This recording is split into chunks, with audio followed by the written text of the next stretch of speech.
What's up, guys, and welcome back to Wake Up Entertainment. King Bhaka has spoken on the Senzo Meyiwa trial, and he has made it very clear that I don't deal with people, I'll deal with the spiritual. So when it comes to the Senzo Meyiwa trial, I'm going to be looking at the spiritual. King Bhaka also gave reasons as to why Khumalo cannot be left out of this Senzo Meyiwa trial, because one, Khumalo was in love with Senzo Meyiwa, and two, they had a child together.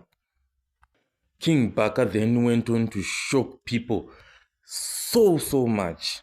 He revealed that Khumalo is not the mastermind. That is what King Bhaka said. He said Khumalo is not the mastermind. And he also went on to make another big revelation that Khumalo did not pay anyone. However, King Bhaka also went on to say that Khumalo has 60 days to fix this. That is what essentially King Bhaka said about the Senzo Meyiwa trial.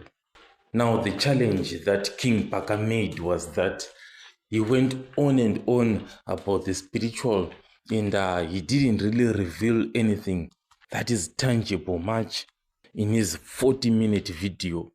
What we really want to know as people is what happened inside that house, and King Bhaka himself, he just didn't go in that direction. He went on and on the spiritual, and he was more like going offside.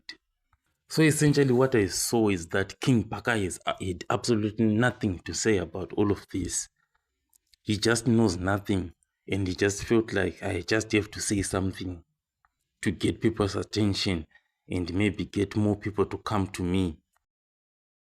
So essentially, King Bhaka's power actually told him who didn't do it, but surprisingly, it never told him who did it. That's just my deduction from his entire video.